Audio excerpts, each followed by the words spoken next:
physical pain to them, and the death of one results in the death of the other. So the protagonist of the novel, who was Zinzi December, and her animal Sloth, they are both animals. So that is an animal unit. So Zinzi, the human, is symbiotically attached to the sloth, the animal. And the animal is actually the spirit of the brother whom she murders accidentally. They are almost like one being. And Zinzi and Sloth is not the only animal in the novel. There are a lot of other animals, and they're all considered outcasts because of the crime that they have committed. And it's easy to understand them because they will be always accompanied by the animal. So one of the prominent ways in describing Zoo City has been as a science fiction, which is interesting considering the fact that the story does not revolve around any particular technology that the genre of science fiction might evoke. So according to Adam Roberts, I quote, "The core of science fiction genre is formed by the stories of journeying through space and time, of imaginary technology and narrative utopias." Here in the novel, the journey is through different time and space, but the story is set in the contemporary African city of Johannesburg.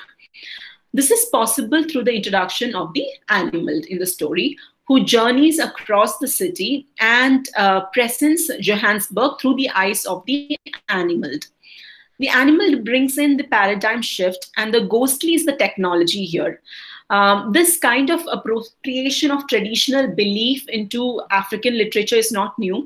Like one of the other science fiction writers from Africa, Nandini Okafor, she shares in a blog spot, she quotes from another author saying that, I quote again, "Most speculative fiction, be it fantasy, sci-fi or horror, is firmly rooted in cultural mythologies. This is why I think African writers are already changing the face of literature and beyond, because our intricately diverse and complex mythologies are, for the most part, unwritten and therefore bring forth a relatively new and fresh perspective." I unquote here. So the idea of animal, though it seems to have originated from Shona mythology, is interpreted differently. And the animal allows the different complex mythologies to come together as technology, which is to put something into use for the means of livelihood. So each animal has a gift. And this ability or technology helps them to survive the world where the animal is the outcast. And for example, Zinzi has the ability to find things, and therefore she gets her income by finding the lost things. So the animal also can sense the emotions of the human. It's so intricate, it almost functions like a cyborg. And if we go by the idea of cyborg, the animal spirit becomes the technological part of the animal. The human and the animal are then in this particular symbiotic relationship. And the animal spirit is also a powerful tool. It's like a mutti in the traditional medicine. Because one of the antagonists in that particular novel, he orders the killing of the human and the animal to obtain the animals, so that the animals can be used for further magic purposes. And the animal also becomes a mode to create a parallel realm that addresses the contemporary issues of African cities. And it is a way of evoking past, present, future of the city. The point I would like to emphasize here is that how the presence of the animal provides that parallel universe, and so that the issues of poverty, violence, racial discrimination, etc. can be discussed. Though none of them are really directly addressed, it is revealed through the close proximity of animal and how they interact with the non-animal, how the animal becomes the marginalized, ghettoized section, etc. So with that particular relationship, we can really understand the dynamics of the city. The other thing that it does is that it gives a different interpretation of the presence of past through the animal. One of the authors from Dark Matter, which is a journal of science fiction called Cherie Thomas, She remarks that the role of African writers in the field of science fiction is that we are putting Black lives into future and adding our own interpretations of the past. So there have been several initiatives in African studies to talk about Afrofuture in an attempt to shake the image of Africa being stagnant in time and having no progress, etc. So the animal in the story is doing that. It's breaking the Afro pessimistic view of Africa as being stagnant and no progress and drowning in violence and poverty. So, to conclude, what I would say is that this paper shows how the novel plays with the idea of science fiction by deploying the tropes from myth and traditional beliefs.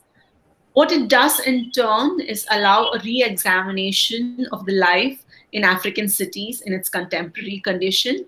The second result of the complex mythologies that seems to emerge is how to question the idea of time and poses argument against a linear chronological time. So past and future seems to be present in the now. Thus, the novel participates in the genre of science fiction, but then pushes the boundaries of the genre to comment on life, death, time, and the very existence of the world. Thank you.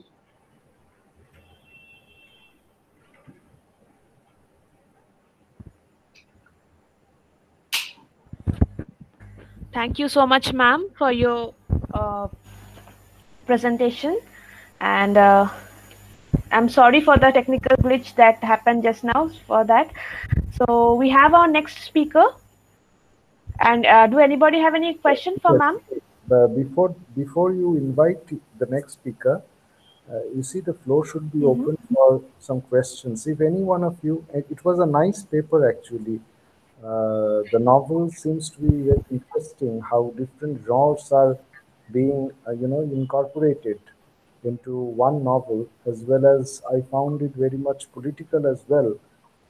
So it was very nice to highlight, on such a topic. So if anyone has any question, please come forward. You have to volunteer these days, right? I can't see anyone, so at least you must try to know something from this paper, at least the novel or anything about the author.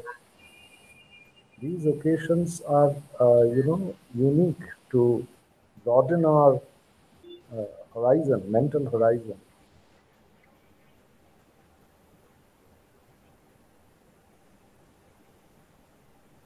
Whether you should ask at least one question to her.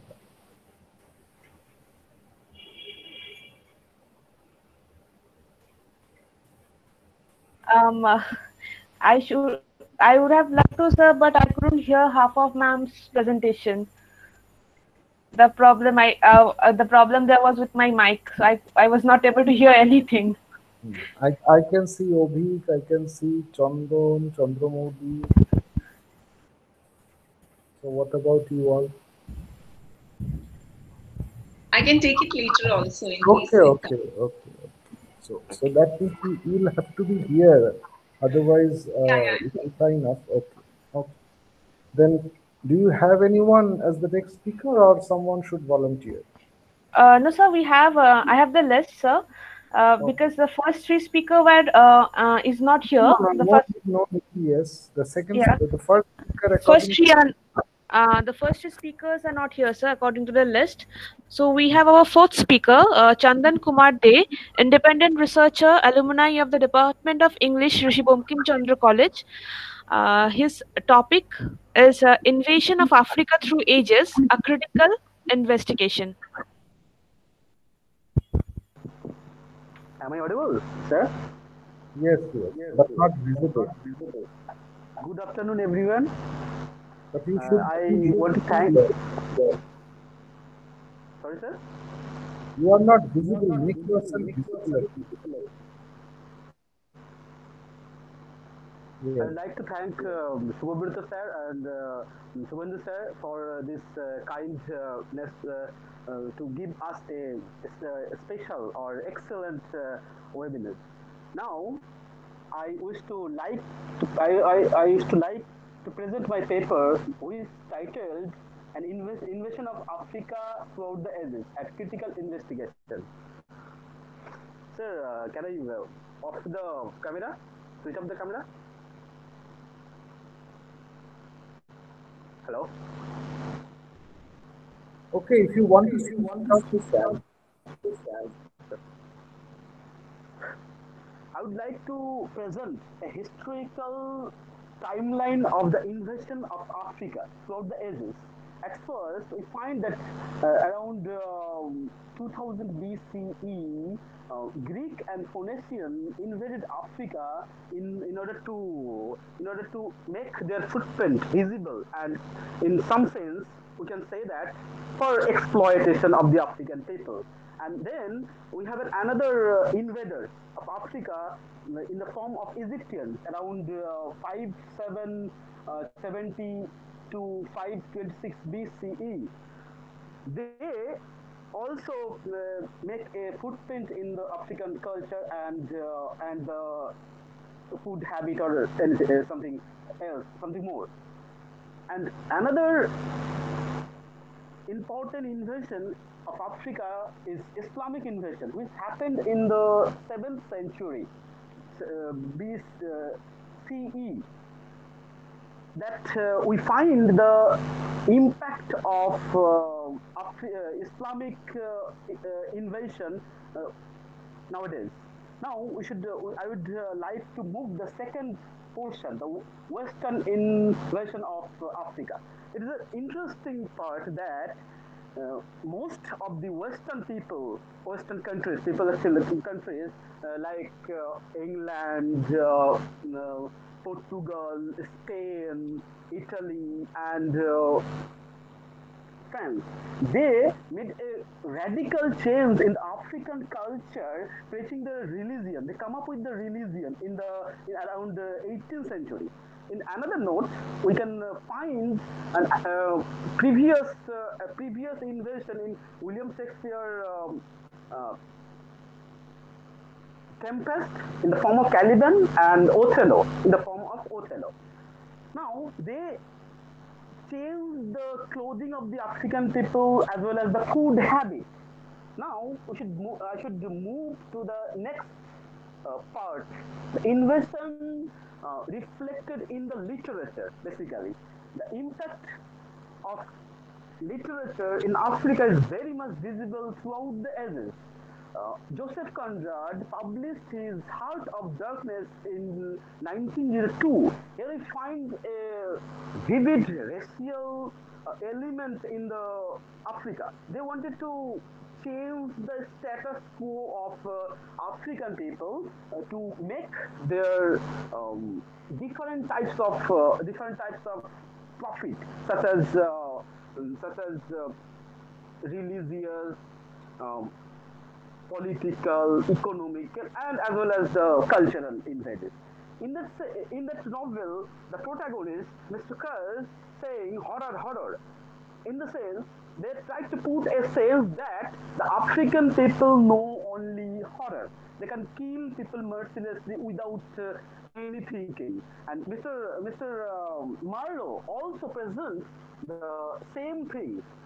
So we find that in literature, particularly Heart of Darkness and the Hollow Man, there is a sense of lawlessness, barren, brainless, dark continent, or something like that.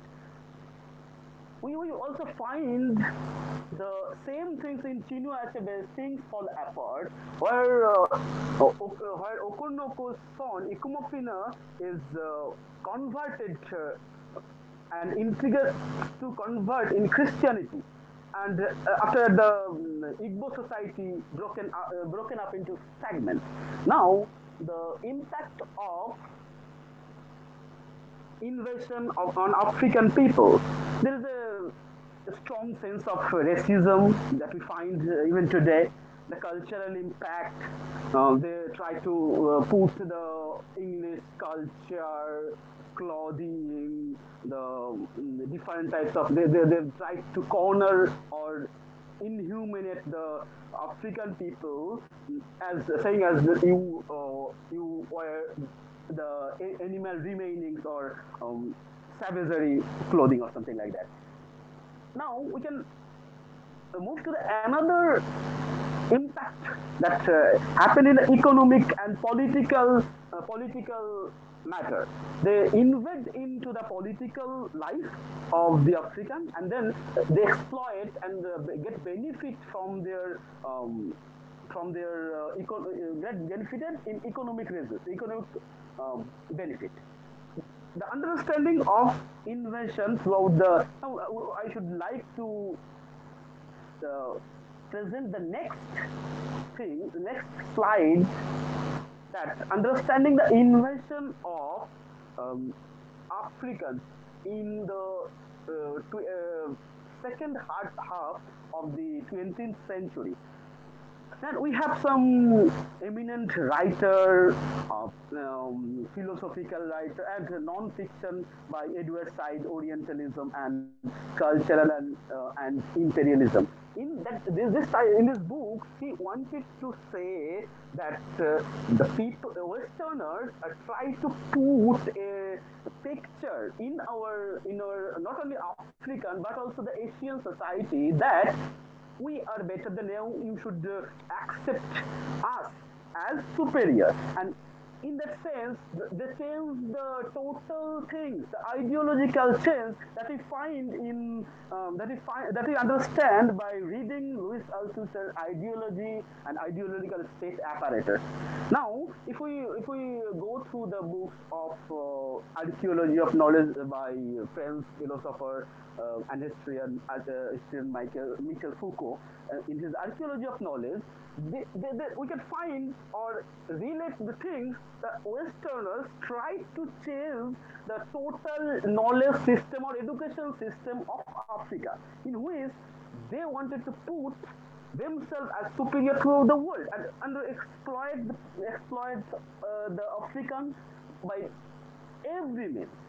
In that sense, what we try to do, we understand that how the African people and as well as the Asian people get influenced by the what is it, the inhuman, invisible understanding, knowledge, and all these things that put themselves as a superior race. Now I should try to conclude by saying that what we understand the things of what we should have to do. Now we should decolonize our mind to remove our slavery from this type of people or this type of dictum that they try to impose on us. If we try to do this, we can or the African, mainly the African, can grow economically better than the previous. And now we must abrogate the new form that we find even today in form of war, economic impulse. We should protest against the neo-colonialism of these people and bring a humanistic approach to make this world more human. That's the things I want to write in my paper. Thank you, sir.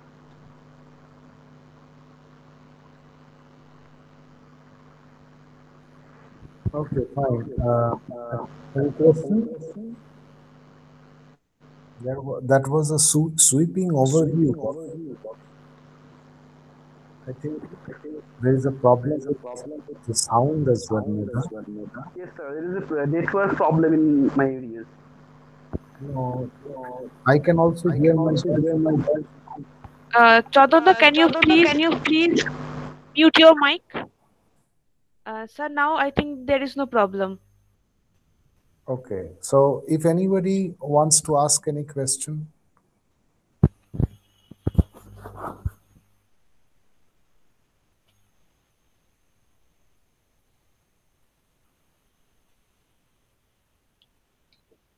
I just wanted to ask you regarding what you had said about the particular quote, horror from Heart of Darkness, saying that that seems to be the horror of Africans.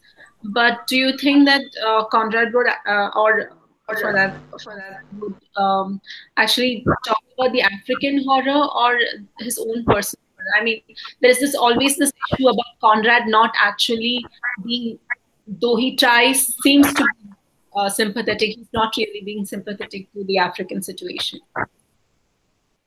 So, would you think that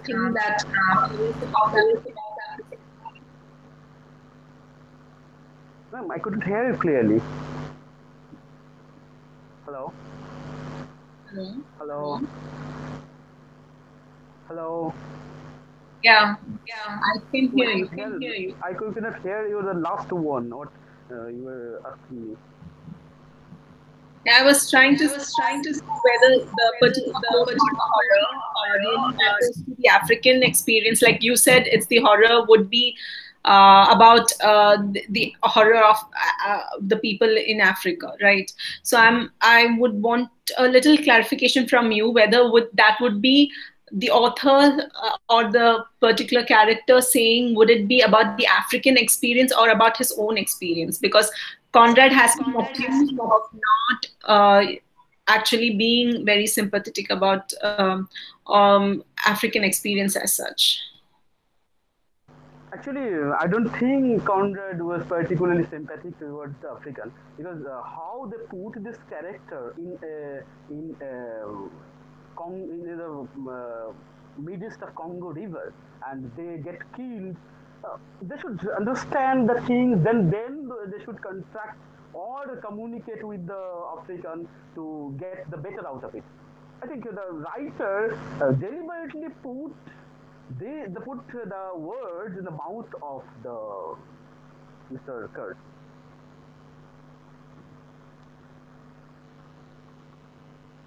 Okay, thank you. Welcome. Yes, actually, it was the African experience, and added to that was his idea of the subconscious mind. So these two things were expressed through those two words which he heard. And one thing more, if I'm not mistaken, I'm out of touch actually, whether it was Nuigi or Chinua Achebe who read this novel as a sort of negative attitude towards Africa shown by the West. Chinua Achebe, sir. Yes. Yes, He wrote at length about this particular novel and how he was horrified to see, people from the West were looking at Africa. So a sort of totally a sort of alternative reading from what we have been taught, in our school college days, and how it affected someone from Africa. So it was eye opening to at least me when I first read the essay. We never thought of that angle and how it could affect someone who was in fact an African. So yes. Any other question?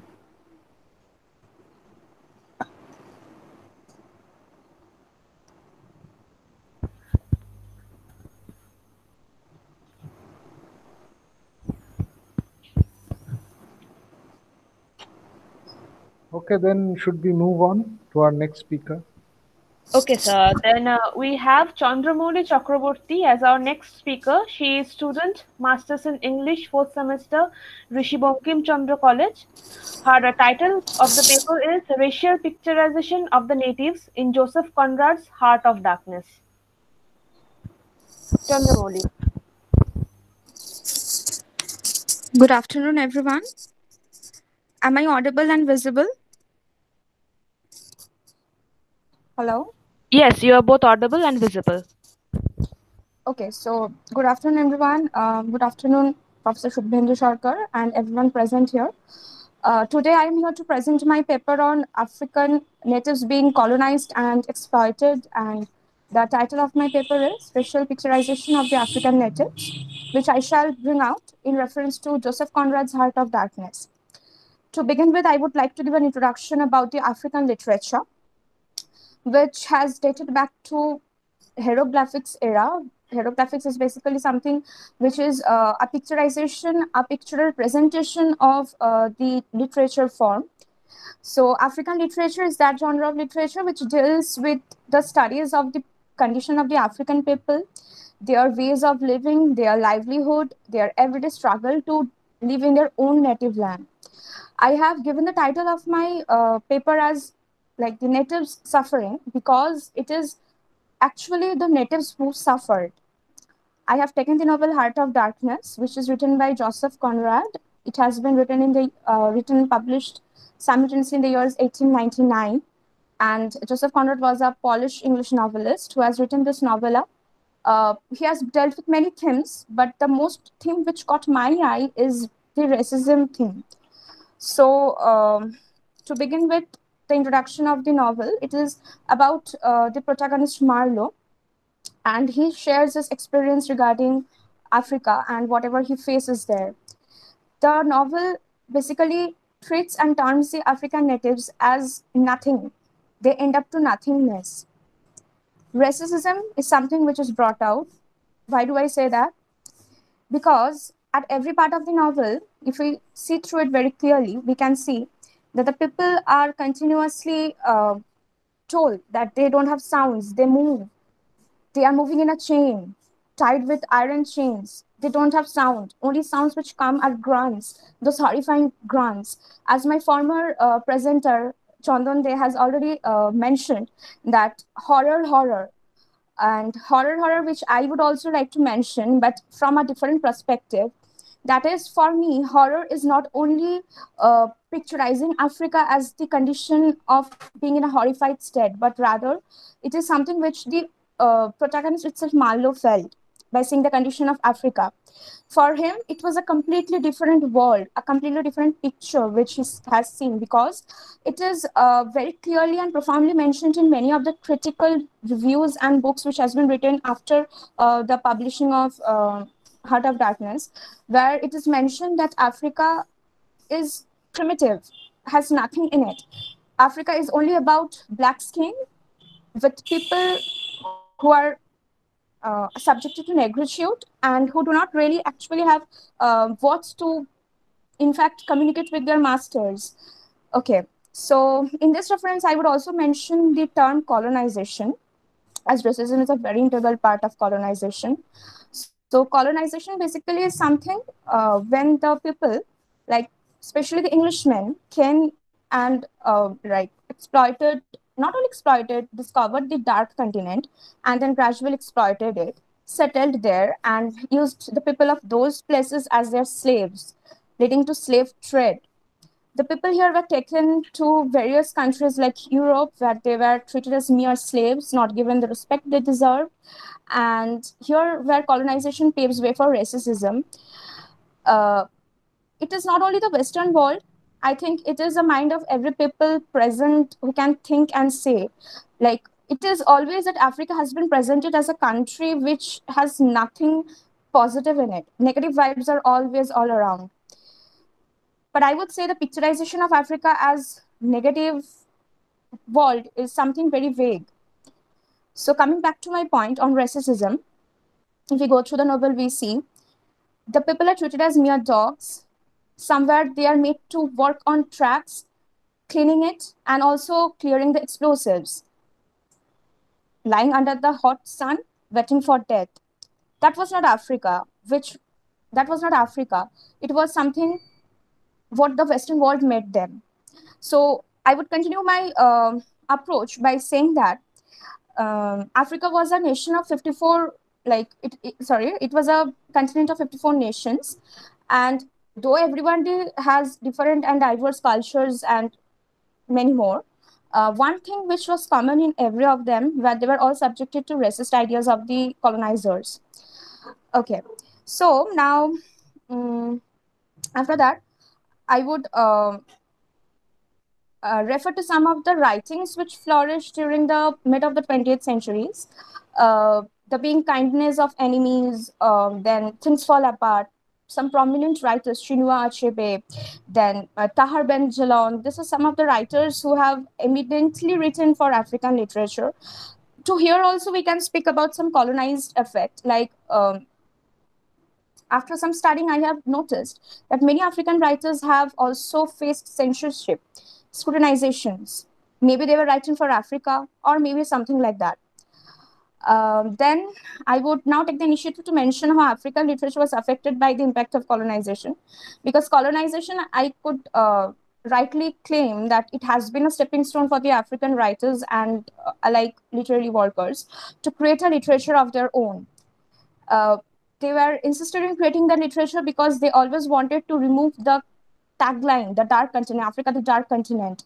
They wanted to remove. Though they faced censorship, they really worked hard on it. I have already mentioned about slave trade. Though in keeping in mind the word of slave trade, I would now refer to the essay which was written by Chinua Achebe, An Image of Africa, where Chinua Achebe very much accuses Conrad for being a racist. According to Chinua Achebe, Conrad, when he was writing this novel, he was very much influenced by the racist idea and notions of Africa. He was very much affected, and he was very much into portraying Africa as a black world, as a dark world, as a world which is primitive, dating back to years even not mentioned.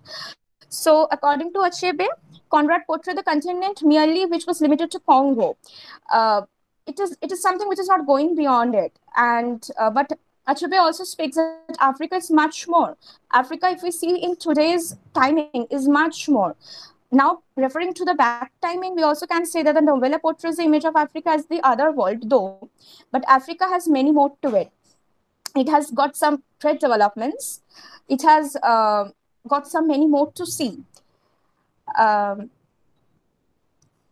Achebe also says that as the protagonist, Marlowe, somewhere picturizes the thoughts of Conrad, where Marlowe is not only bothered or affected by the terms horror, but he here, I don't think he uses the term horror to express his own horror, but rather I would think that he uses the term horror to express the conditions.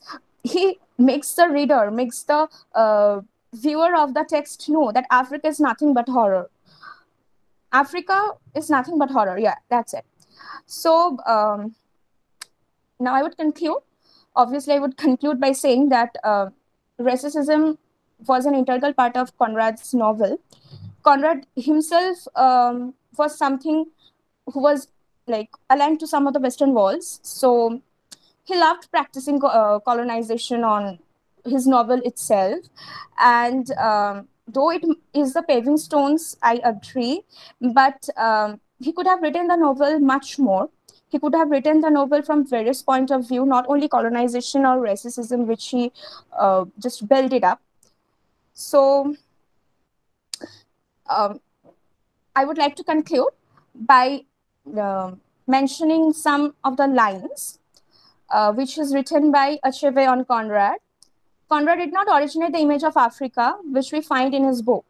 According to Achebe, it was not Conrad's fault altogether, the image which he originated, but it was actually the picture which the whole of the Western civilization, the whole of the Western world thinks about Africa.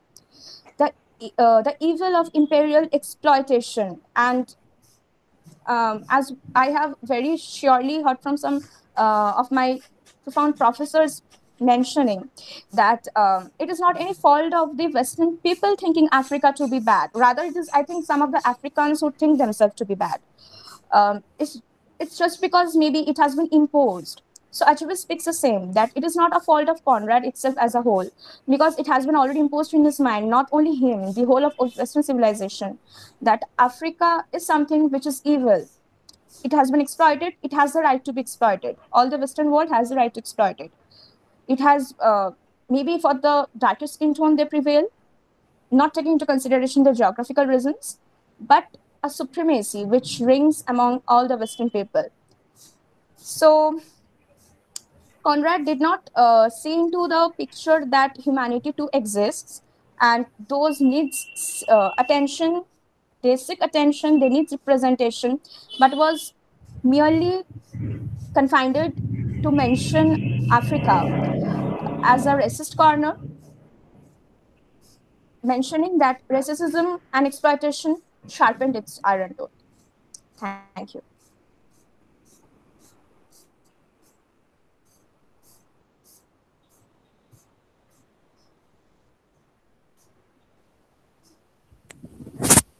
Okay, it was a nice paper dealing with the colonization process as reflected in Conrad's Heart of Darkness.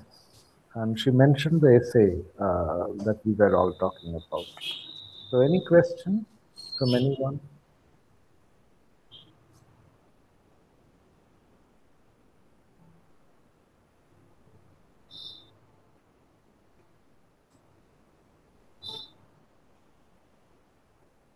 So then we should move on to our next speaker. Thank you, sir.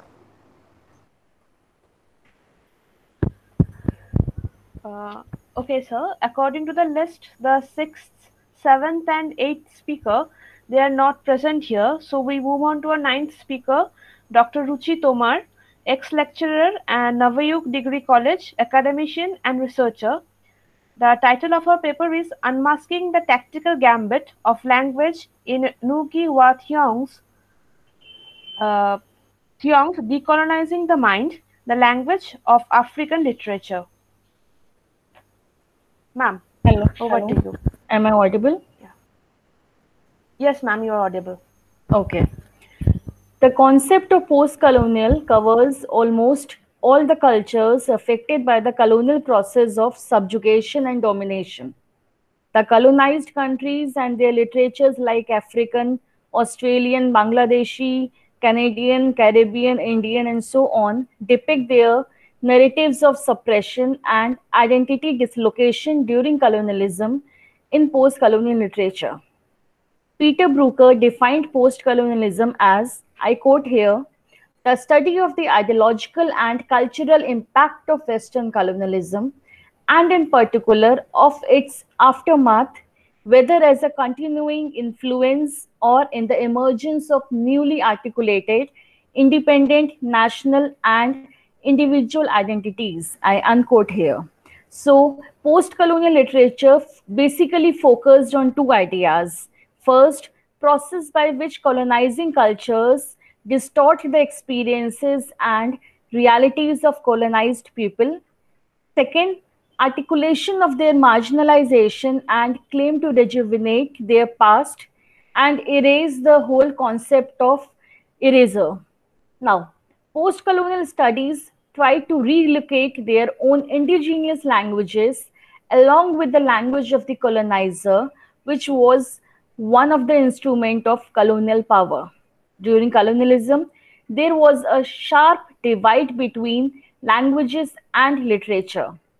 Native writings were not able to get published by bigger publishing houses, not circulated among the masses, hardly accepted by the audiences, and never able to get proper recognition.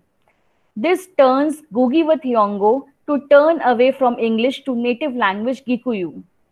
Colonizers installed a standard version of the metropolitan language and marginalized colonized people on the basis of the impurities inherent in their native languages. Mrs. Campbell Pratt, in her 19th century Australian novel Policy and Passion, said, I quote here, to be colonial is to talk in Australian slang, to be everything that is abominable, unquote. Ngugi wa Thiong'o's Decolonizing the Mind, The Politics of Language in African Literature, published in 1986, analyzed 100 years of colonialism and neo-colonialism and examined the imperialism through language. In simple terms, decolonization is the process of subverting and dismantling colonial power in all its forms and cultivation of colonized peoples' linguistic independence. He wrote, many of his writings in English, but soon after realization, he declared his farewell to English and embraced Kiswahili and Gikuyu as the languages of his narratives. Gugi, in his book, asked few very prominent questions. First, whether English language qualified to be the language of African writers or not. Second, how European languages can carry the weight of the African experiences. Third, why should an African writer or any writer become so obsessed by taking from his mother tongue to enrich other tongues? He even argued that if we choose to write in English language, then we have to neglect our own languages. Gugi said, I quote here, to control a people's culture is to control their self-definition in relationship to others. I unquote here. Colonizers undervalued the colonized culture and language and elevated their own. He even indicated towards the use of language to maintain their hierarchical distinction that formed the base of difference between the culture of the colonizer and colonized. The main reason behind writing the book is for Gugi is to expose the Europeans' gambit of stealing the talent, geniuses, economies, civilization, and language of the colonized countries. Thus, now the time has come when Africans need back its economy, politics, culture, and language from the colonizers. He also talked about a conference of African writers of English expression, a very prominent and an international conference that held in Africa. And at that time, the theme was very simple. The whole conference talked about African writers who were writing in European languages. Those African writers only got recognition and others left out automatically, and hence excluded those people who wrote in African languages. Many writers, including Ngugi wa Thiong'o, were demoted, humiliated, and forced to reject their native languages. In the book, he discussed about how colonizers forced Africans to speak European languages as a means of enforcing their control. In Africa, language becomes the means of separating Africans from their own culture and history. Gugi urges the African writers to write their correct stories of subjugation and manipulation of their language. He argued, I quote here, in my view, language was the most important vehicle through which that power fascinated and held the soul prisoner. The bullet was the means of physical subjugation. Language was the means of spiritual subjugation. I unquote here. Even after independence, whatever research made about Africa lacks in reality because the language chosen by them is alien, that is English. Therefore, the question most importantly arose here that why Africans are complaining about the imposition of English languages if they continue to write in this by neglecting their own native languages. Whatever they have created cannot be termed as African literature, but another hybrid tradition, a tradition which is known as Afro-European literature. That is, the literature written by Africans in European languages. Towards the end of the book, Gugi discussed three lecturers, Oyo, Enyumba, Lo Leong, and himself, who were very emphatic about rejecting the use of European languages by African writers and said, I quote here, we reject the primacy of English literature and cultures. The aim, in short, should be to orientate ourselves towards placing Kenya, East Africa, and then Africa in the center. All other things are to be considered in their relevance to our situation and their contribution towards understanding ourselves. In suggesting this, we are not rejecting other streams especially the Western stream. We are only clearly mapping out the directions and perspectives of the study of culture and literature, which will inevitably taken in an African university. I unquote here. Therefore, Gugi in his book examined the politics of language in African literature and how to liberate it from the clutches of European domination of language. He said, the call for the discovery or rediscovery and the resumption of our language is a call for a regenerative reconnection with the millions of revolutionary tongues in Africa and the world over demanding liberation. He said, I quote here, it is a call for the rediscovery of the real language of humankind. That is the language of struggle. I unquote here. Thank you.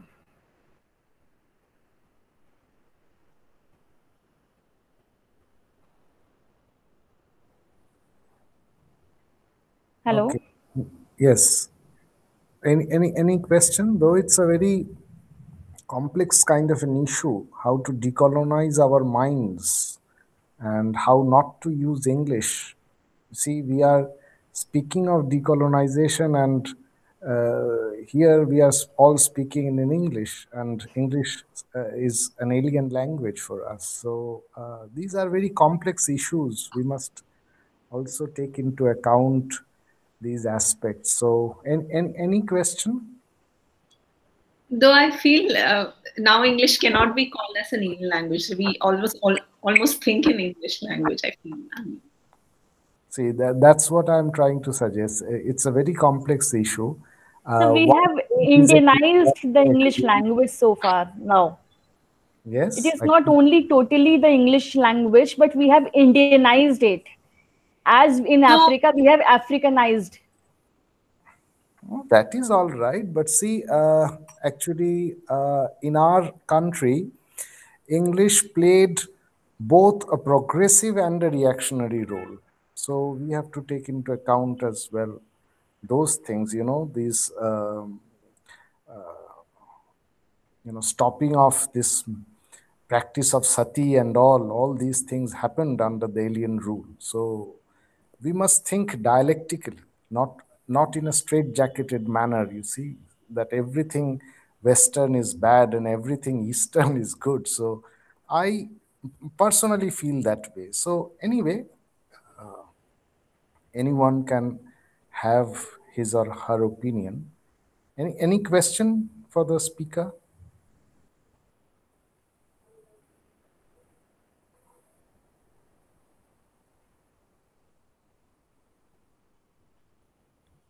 Okay, then thank you. We should move on to the next speaker then. Okay. The next speaker for today's session is Dr. Supriya Daniel. Sorry. I'm extremely sorry. Dr. Ruchika Katiyar, APB Government PG College, Agyastha Muni, Rudraprayag.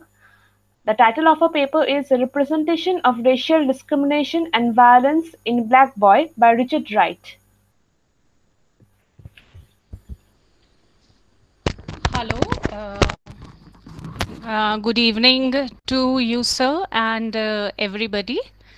Am I audible? Hello, ma'am. Am I audible? Yes, ma'am, you're audible, but your video is a bit tilted. Can you please just... Yeah, definitely, because actually I have just kept it in auto rotate mode, so that's why. Yes, ma'am. Now it's fine. Yeah. Very good evening to you, sir, and ma'am, and all the participants. I am Dr. Ruchika, and firstly, I would like to thank you that you just gave me a chance of presenting myself, and the title of my paper is Representation of Racial Discrimination and Violence in Black Boy by Richard Wright. Richard Nathaniel Wright explores in his novels the racial discrimination and violence faced by the black people. They were always oppressed by the whites on the basis of their color and creed, which resulted in their entire physical, emotional, and spiritual ruination. They had to undergo a great psychological wrath due to it, and although there were equal rights for everybody, according to the Constitution of United States of America, but the actual situation was entirely different. Black Boy reveals the mental turmoil experienced by the harsh treatment and biased behavior of white people towards black community, and it was largely due to the Jim Crow laws. Euro-Americans were considered superior as they were white in color, and Afro-Americans were continuously suppressed. Now, Richard Wright, he himself had to confront the same circumstances being an African American. So, what I'll just discuss about the Jim Crow laws. What were those Jim Crow laws? Now, although the Constitution of America, as I told before, it states the equality of all people without taking into consideration race and gender, but from the beginning, racial discrimination and violence are ingrained in American history. American society is constructed on suppression and injustice. Now, it is said that the expression Jim Crow, it came in 1830 when a white minstrelsy entertainer, he decorated his face with black and he danced happily and he sang a text entitled Jump Jim Crow. And as he was just traveling through the southern America, he hit an old black man and he ended with the words, I jump Jim Crow. So, historically, it can be said that Jim Crow period symbolizes the violation of Emancipation Proclamation of 1863, which were issued by Abraham Lincoln. Now, the white community, it enforced various tactics to in India. They made groups to murder African Americans so that they can be removed from the American society. And the blacks were treated in a humiliating manner. Now, the punishments given to them were very cruel and very severe because of these Jim Crow laws. Therefore, Jim Crow legislations, I apologize, there is electricity problem here. I'll just continue. Therefore, the Jim Crow legislations secured its gravity due to that statement of the Supreme Court of America in 1880s and 1890s. So, how all this is depicted by Richard Wright in his novel Black Boy. Now, Richard Wright was able to accumulate the white readers for his works and he increased his readership. And Richard Wright, he gained popularity by his novel Black Boy. And Black Boy was considered as a great literary work in black literature. He was among the first writers who clearly portrayed the brutality and impropriety related to Jim Crow laws and racial inequality which prevailed because of that in Southern America. And he can be considered as a pioneer as he raised his voice against the racial discrimination for the black community. And as we know, violence and racial inequality, racism, are the main themes of the novel The Black Boy. Now, the surroundings in which Wright lived, they were very violent. I'll just say that the novel has an autobiographical element. It is a compilation of the various experiences of Richard Wright's life, and Richard, he begins his novel by describing an episode which occurred in his childhood. What happened? He burnt curtains and he was very afraid, and as a result he ran away to a hiding place, and then he was discovered by his mother after some time, and he was beaten. I quote, "I was lashed so hard and long that I lost consciousness. I was beaten out of my senses, and later I found myself in bed, screaming, determined to run away, tussling with my mother and father, who were trying to keep me still." And he was lost in Fox, and a doctor was called, and he just got fever, and then the things just went on. It was just an experience. Richard Wright starts his novel by this experience of his. Now, Richard as a child thought that his own mother was punishing him, which was very close to lose his life, and he was very close to lose his life given to him by his mother. Now, as a young boy, he said, I quote, "I was chastened whenever I remembered that my mother had come close to killing me." I unquote. Now, the collection of Richard's experiences can be analyzed in numerous ways. There are many ways in which his experiences can be analyzed.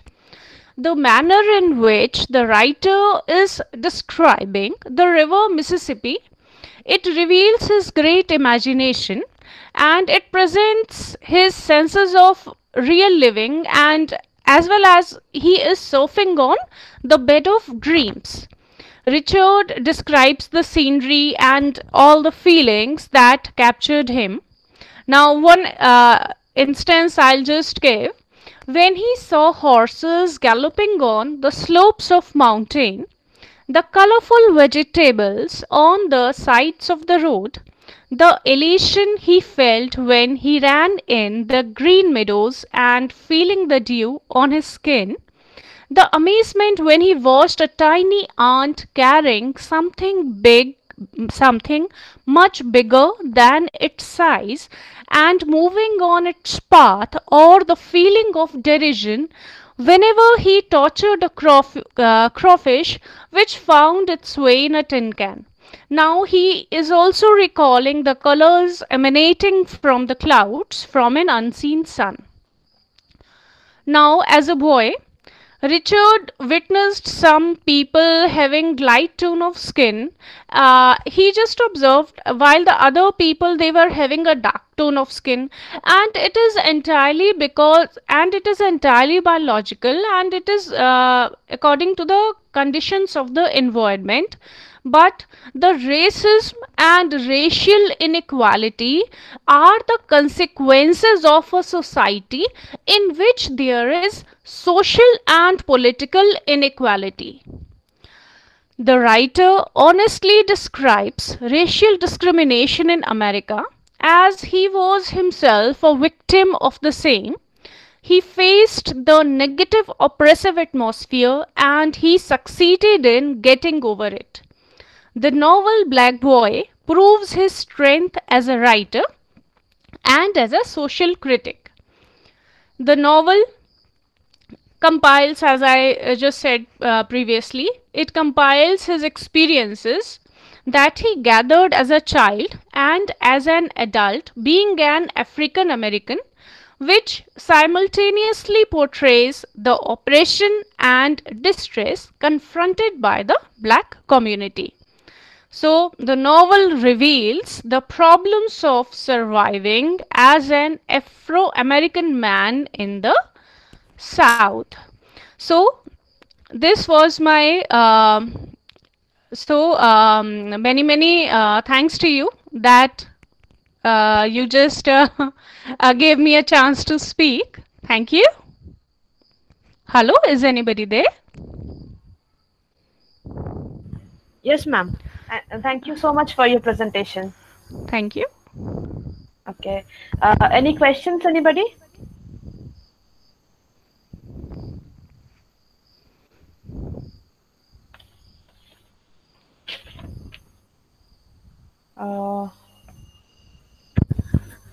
So I guess there is no question.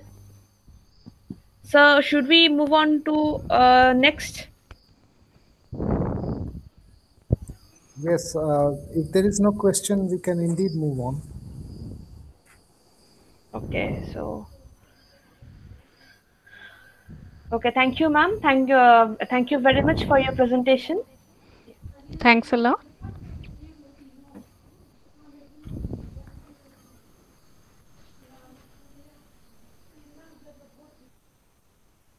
Okay, so as Supriya Daniel, ma'am, she has already uh, presented her paper. So that leaves us with the last participant, the last paper presentation today. That's me. So I'm Methatiti Chakraborty, PG student, Rishi Bomkim Chandra College, and the title of my paper is Psychoanalysis of the Gender Burden in African Literature. So,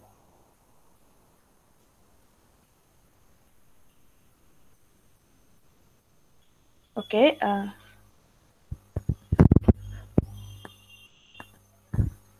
Sir, is my PPT visible?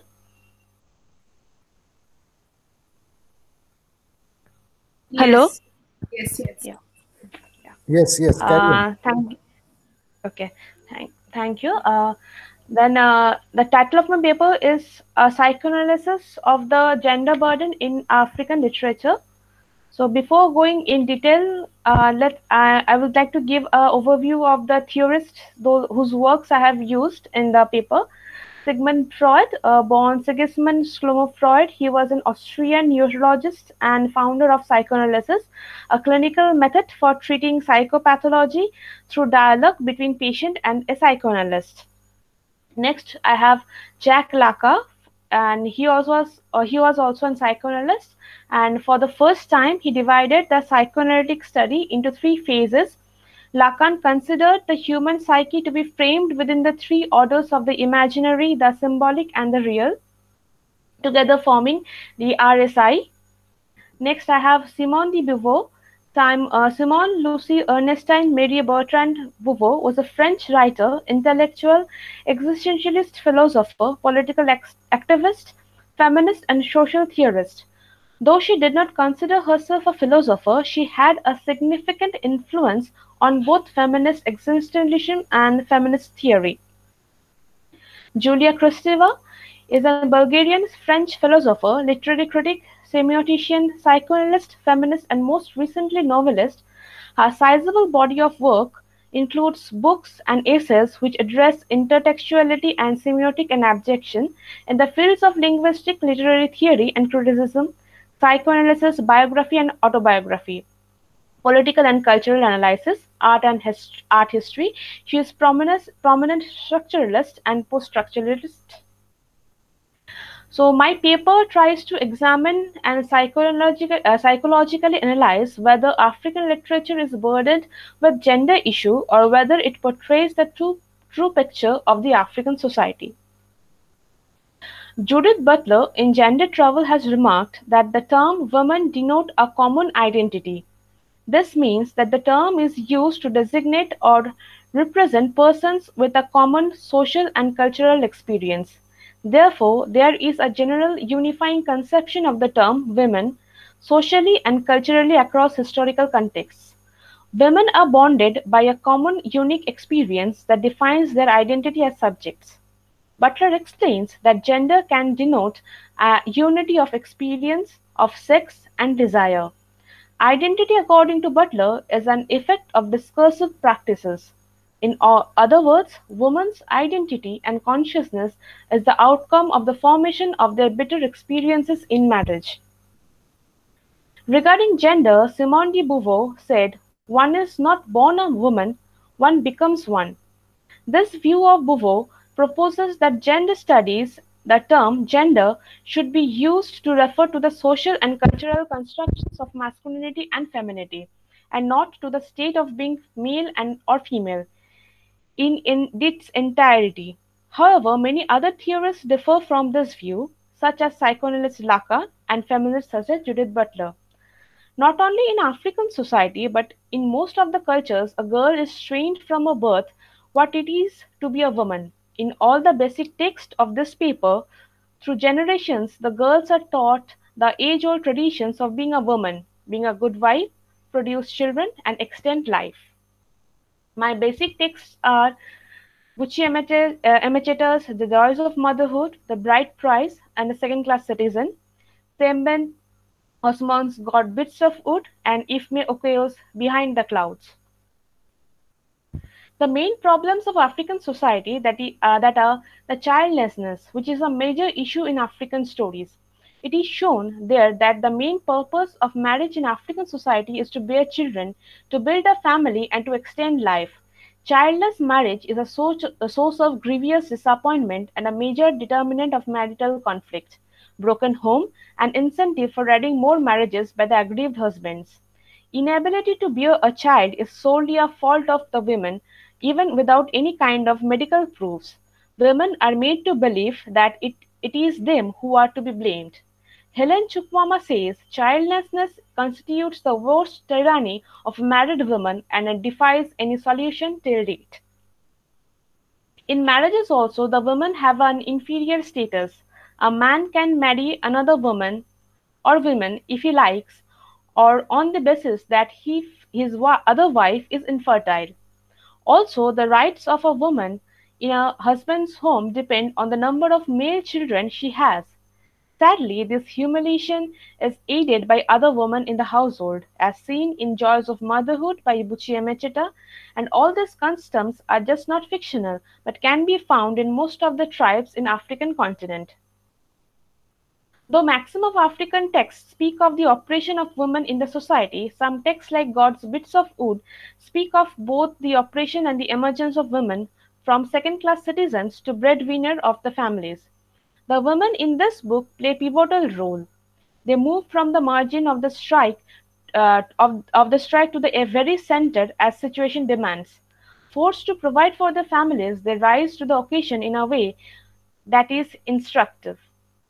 They are willing to do anything to keep their families together, no matter the cost to their persons. The role of women changes with every generation, and this book shows clearly how those changes do not change the very core of the woman. Semben portrays women as people with strength, skill, and perseverance, that is, clothed in song and all manner of adventures and misadventures. According to Geoff Wisner, the most interesting characters in the novel and the author's greatest achievement are the women who overcome their fears, superstitions, and petty animosities to take part in the protesting In Freudian psychoanalysis, gender is determined by the mental reaction and development that results from the subject's discovery of the anatomical real. For Freud, at the moment when a boy or girl individual discovers the condition of their biological sex, they respond mentally. In these African societies, even before an individual is able to discover about their sexuality, they are trained to accept the so-called norms of being a male and a female, especially a female. In Buchi Emecheta's Joys of Motherhood, Ona, Nuigo's mother, has been criticized time and again for her way of living, mostly by other women of the community. This shows that gender is more a set of social norms set by the members rather than self-determined. According to Lacan, the symbolic is everything associated with the law of the father, including language. To use language is to use a masculine system, and that means that in using language, women are always making a compromise of their own subjectivity. Women in African tribal communities barely have any voice, and even if they speak the language of the patriarchy. Women have the capacity to become architects of their own destinies. There is so much power in femininity and womanhood that it can change the world. But women face oppression that is both intragender and intergender. literature always mirrors the society of the age it is produced. So it can be inferred from the discourse that African literature might not be at all overburdened with the gender issues, but rightly portrays the society and cultures of the African society. Thank you.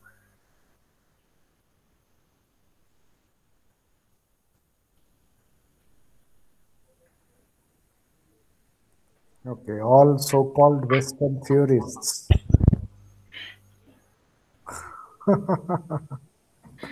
Anyway, nice paper. Any question? Yeah, I just wanted to point out what you had said about Butler, though I haven't read that particular thing that you have said. But I was just wondering, wouldn't it be problematic because I don't know if she said it or I'm interpreting, but it seems like a universal thing that the woman's experience should be the same every. Wouldn't that be problematic to even say that? Ma'am, please can you repeat? I'm having an echo of your what you are saying. Okay, what you had the slide in which you had used Judith Butler. So you were saying that the woman's experience is the same across every nation. So it seems like I'm asking you, but don't you think it is problematic to say that a woman's experience is the same everywhere, regardless of the society and the culture? It's ma'am, it's not wrong to say that, but it is Judith Butler's view that the woman's experience are more or less the same. They face the same operation that in a way or the other, the women are always in most of the societies, the women are subjugated to violence, and they are all the second-class citizens in the society. So whatever the social conditions might be,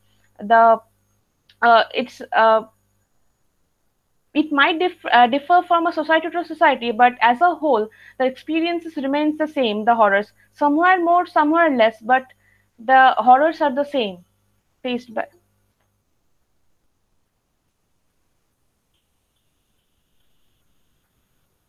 I mean, there are exceptions, but overall it can be said. Overall, okay. But it's not actually only with women.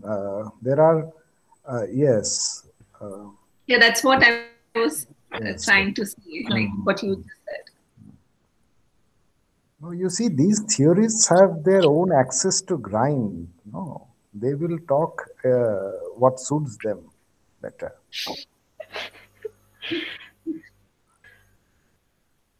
Yeah, and as you were saying in the beginning, as soon as her presentation was over, that all these are Western frameworks also. Yes, that's the irony, you know. And you see, I was very intrigued when I saw that slide quoting Lacan. You see, language also is. What was that, Medha? Just tell us. That is according to Lacan, the symbolic is everything associated with the law of the father, including language. To use language is to use a masculine system. And that means that in using language, women are always making a compromise of their own subjectivity. So what, according to Lacan, women should do? Should not use language? No, not they should use language, but they should have their own voice. Means in most of our cultures, we see that our mothers and our grandmothers, they always speak what they have been means that sets of norms that suited the masculine gender, and more, and in a way that the our grandmothers or mothers, they have accepted those norms, and they say the same thing to us, which has been said from the time immemorial. If I'm saying that, so we should differ. Means we should we should have a voice to say that no, this was something said by others, if it doesn't suit me, I should not accept that. See, I'll tell you my opinion. It may differ with Lakan. You see, language, it is not anyone's sole property. You see, language is the only, you can say, thing that is owned by everyone. It's not anyone's prerogative. You see, the ruling class or the ruler cannot even claim that language is his or her own. You see, even a low-born, so-called, can use the same language. And language, it is actually the idea which can be closed in a language. So your ideas may differ. Through your ideas, you may challenge the ideas of your exploiter, your ruler. But how can we dispense with language itself? That's really something that has intrigued me. In fact, my personal opinion is that I do not have any proof for this, that women are better writers. I'll tell you, any day. If they do not fall into this trap of writing like, big male authors, if they just follow their hearts, any day a woman writes better than any man. I mean, this is my personal view. You may like it, you may dislike it, you may say that it's again a man speaking, condescending, whatever, but I still feel that women are naturally better writers than men. In fact, we in Bangla very well know this. Any woman writer, you just name them, they have written masterpieces. Anyway, any question from anyone for Medha?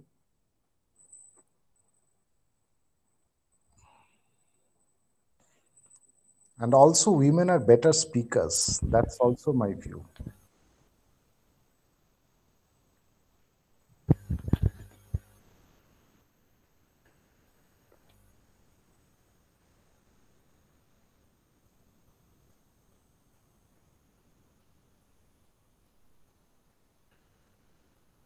So, sir, I think there are no more questions for me.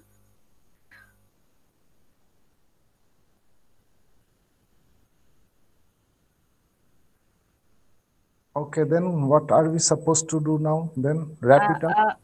So, as the other participants, the other 6 of the participants, they haven't joined and they haven't notified anything about that, whether they will be able to join or not. So, let's wrap today's session, sir. As if the so if you give permission, sir, so then I will have the yes. You say something. And yes, thanks to all of you who have participated. In fact, I have become much enriched than I was before. I have learned so many things from you. Anyway, thank you. Okay, thank you everyone. We have a wonderful intellectual presentation today. Thank you very much for you enlightening us and motivating us with your wonderful researches. I would like to extend my gratitude to all of them for whom this arranging of this webinar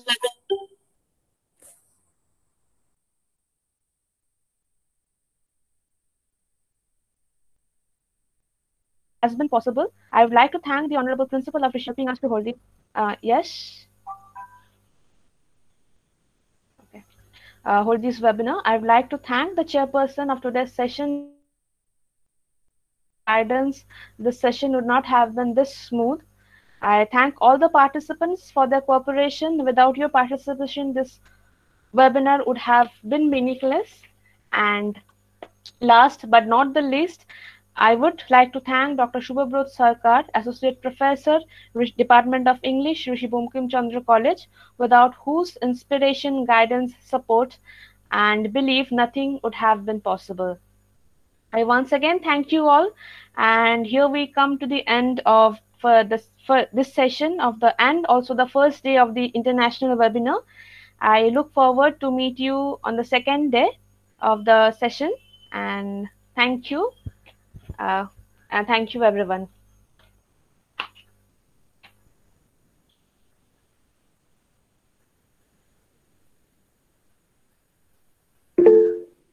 Thank you.